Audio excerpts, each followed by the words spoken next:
All right, all right, all right. Hello, everybody. If you're a teacher, a parent, or a student who just wants extra practice, there is a PDF HTML address in the description below. So go ahead and cut and paste that into the internet, and go ahead and download that free worksheet. Give it to your class, give it to your kid, give it to yourself, and then come on back and watch this video and see how you did. All right, this is one of my favorite properties. It's called the distributive property. We're going to go ahead and take this number on the outside, and we're going to multiply it by all the numbers on the inside. So I'm going to distribute that 3 through. It's a positive 3 because there's no negative in front of it. So that's how I know it's positive. This is a 1x, so 3 times 1 is 3x. And then a positive times a negative is a negative, and 3 times 6 is 18. So that's 3x minus 18. That is the final answer because these are not like terms, so you cannot combine them. All right, let's do the next one. On the next one, we're going to go ahead and distribute the 2 through. So 2 times x, 2x, 2 times 2 is 4.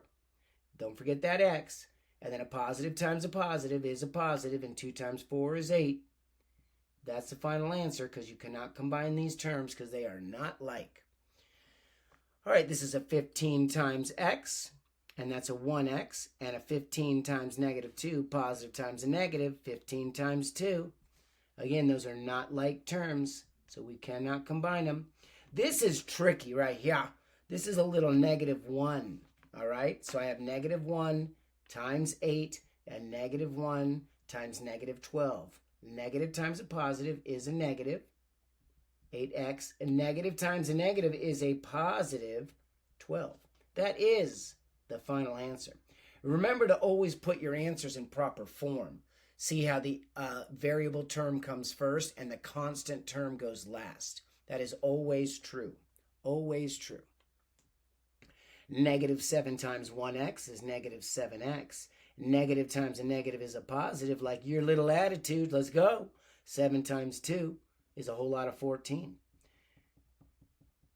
Okay, let's do 2 times negative 5. Positive times a negative is a negative. Positive times a positive is a positive, and that's a whole lot of 18. Okay, this is 0.5 right here, right? So 0.5 times 6. 0.5 is the same as half. So 0.5 times 6 is 3. So that's 3x. And then 0.5 times 12, positive times negative is a negative. So that's like saying half of 12. Half of 12 is 6. Boom. That is done. Here's that half. 0.5 and 1/2 are the same value. They're just in a different form. All right? But they really do represent half of something, both of them. Half of 8, because now I'm going to distribute that through. Half of 8 is 4. Positive times a positive. And then half of 20 is 10. That is the final answer. Okay, let's keep going. It's going great. Now, this is a quarter. It's a negative quarter, so it's like 1/4 of that, okay? So negative times a negative is a positive, and a quarter of 8 is 2. If you're someone who needs to use your calculator, please use your calculator. Just make sure you use your subtraction and your negative keys properly. Negative times a negative is a positive, and then 1/4 or a quarter of 28 is 7. That is the final answer. Ooh, this one's tough. All right, when I multiply negative 2/3 times 3, notice I only multiply the tops together and then divide by the bottom. So that's how you multiply a fraction times a number. You multiply those tops together and then you divide by the bottom. So negative 2 times 3 is negative 6, and leave the 3 on the bottom alone. X. Negative times a negative, because now I got to do this, is a positive. And then again, multiply the tops together and divide by the bottom. Okay, now I'm going to divide by the bottom. So first I multiply the tops and then divide by the bottom. Negative 6 divided by 3 is negative 2. 30 divided by 3 is 10. Boom, we're done. Okay, now we're going to step it up. Now we're going to go. I think you're ready. We're going to distribute and combine like terms.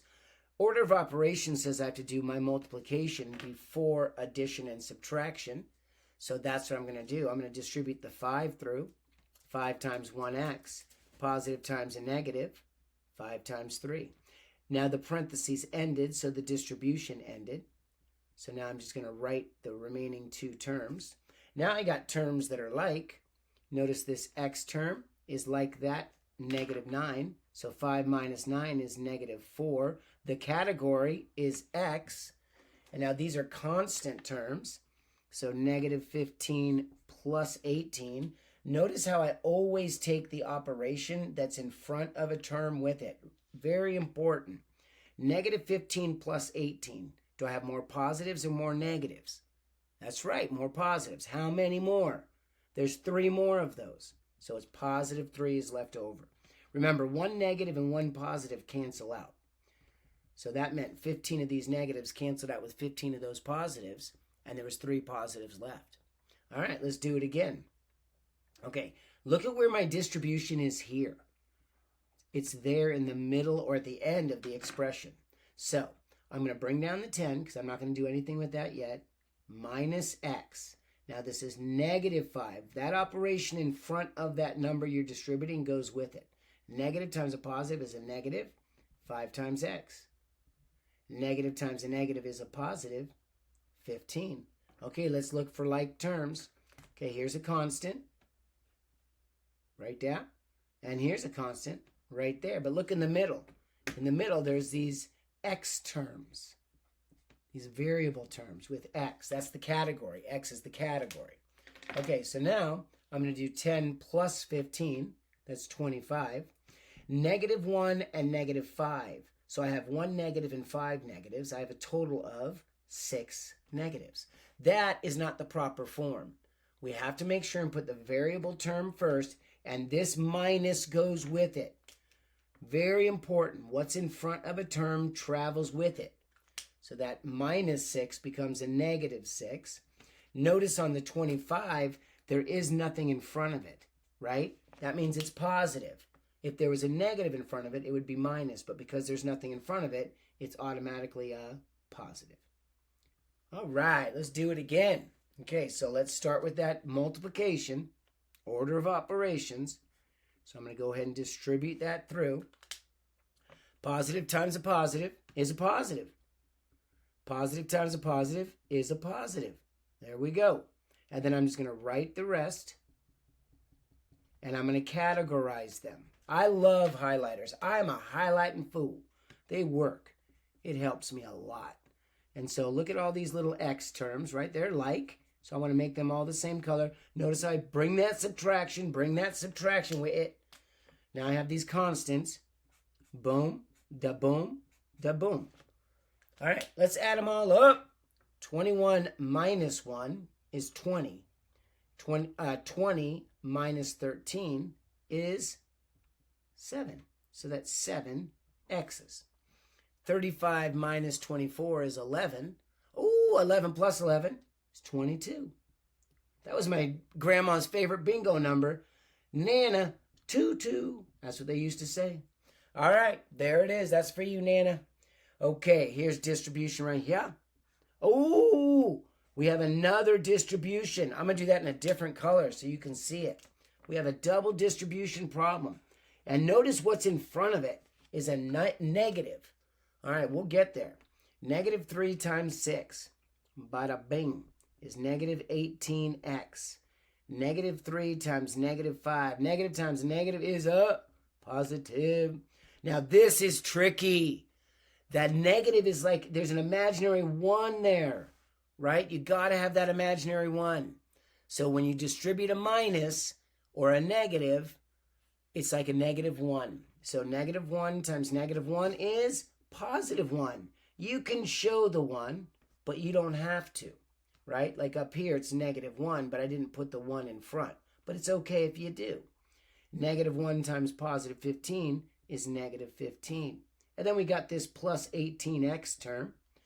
All right, let's categorize them. I want to put all my x's together. Boom, boom, boom. And then I want to put all my constants together. Bada, boom, bada, boom. All right. Add them up. -18 Well, look at this. Look at this. See that negative 18 and that positive 18? They cancel each other out. Because remember, every negative cancels out with every positive. So that's 0x. Plus 1 is 1x. And I'm not going to put the 1 in front. That would be the coefficient of 1. I like it to be like that. It's cleaner. And look at this. Positive 15 and negative 15. Well, they cancel each other out completely. They're also 0. So final answer is just 1x. I love that. Let's go. All right, let's go to the back. Now we're going to evaluate expressions.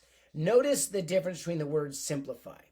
Simplify means you perform as many mathematical operations as possible, right? So you just multiply, divide, add, and subtract what you can. When you see the word evaluate, evaluate means that you want to substitute in and then perform the order of operations. All right, let's see how that goes. So I'm going to put this up here. X equals negative 2 right there. So everywhere I see an X in this expression, I'm going to put a negative 2. And I'm also going to use parentheses. I like parentheses. So I'm going to go negative 3. And then I'm going to open a parenthesis. And I'm going to put negative 2 there. Right? So that's that part right there. And then I have minus. And I'm going to open a parenthesis. And I'm going to put negative 2 there. And then I'm going to put that exponent of 2 on the outside of that parenthesis. Now I'm going to perform the order of operations. So evaluate means substitute in and then perform the order of operations. Remember, you got to think of it as terms. I really do want you to think of this as terms. That is a term and that is a term. And I know it because subtraction separates terms. So I'm going to simplify each one of my terms separately. Negative 3 times negative 2 is 6. Minus this right here means negative 2 times negative 2. You apply the exponent of 2 onto that. Notice how I use the parentheses. That's important because a negative times a negative is a positive 4. So that goes there. Now I can do my, pardon me, now I can do my subtraction. 6 minus 4 is the 2. There was a lot of 2's in this problem. All right, good job, good job. Okay, this is a grouping symbol. It's a fraction bar, and it means division. So what you want to do on this is you want to simplify the top and the bottom of your fraction completely, and then apply that grouping symbol at the very end. So I'm going to work with the top first. So I have 2, open a parenthesis. Remember, I got this y value of 6 right here that they gave me. So I'm going to substitute that 6 in. I'm going to square it. Minus 3, open a parenthesis, another 6. All right, I'm going to go ahead and finish simplifying this. 6 squared, do not do the multiplication first with this term. By the way, again, I want to point out you have 2 terms. You have that term and you have that term. So you have 2 different terms. 6 squared is 36 minus 3 times 6 is 18. We're not done. 2 times 36 is 72 minus 18. And that's going to give me a whole lot of 54. Okay, now I'm going to work with the bottom. So I'm going to come over here. I'm going to do 9 times 6. Well, 9 times 6 is also 54. Don't forget, you're dividing these. Boom. What's 54 divided by 54? What do you get when you divide something by itself? That's right. That's right. You always get 1. Okay, let's do this one. Ooh, that's a monster. Okay, so again, I'm going to work with the fraction first. Okay, so I got 2 terms. Although this time, if you want, I'll do it a little differently. I'll substitute into the whole thing and then simplify each part separately. So let's do that. So I have 2. Open a parenthesis. Put in that negative 3. Minus. Open a parenthesis. Negative 3 cubed. That's a fancy way of saying exponent of 3. Over negative, right? That stays out there. Negative 3 plus 4. And then all of that is going to be plus a negative 3. Now, this is all one term, so I got to simplify that first before I can add that negative 3 to it. That's also its own term. All right, and let's not forget that the fraction bar implies the mathematical operation division. Okay, 2 times negative 3 is negative 6 minus negative 3 cubed. All right, so let's take a look at that. Negative 3 cubed is negative 3 times negative 3 times negative 3, and that gives me negative 27. So minus a negative 27. That's crazy. That's easy to get lost in there, right? Okay, now I'm going to simplify this a little bit. That's going to give me negative is a positive 3 plus 4. Okay, minus is a plus, so whenever you see this subtraction of a negative, if you want, you can turn that into a positive. So negative 6 plus, oh, I'll do this too, sorry. Negative 6 plus 27 is 21. 3 plus 4 is 7, plus a negative 3. 21 divided by 7 is 3, plus a negative 3.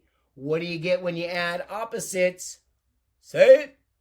0. Let's go. All right, good job. 0 is a good number.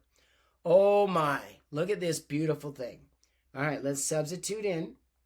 Okay, so 5 times, right? 2, wow, this is tough, but you can do it. 2 times negative 3 plus 3 minus 9. Wow, that's a lot going on. But we're good, we got this. We're beasts. 5 times negative 3 plus 7. Okay, I'm going to go ahead and simplify all of this first, if that's okay. And then I'm going to come back and deal with this, okay?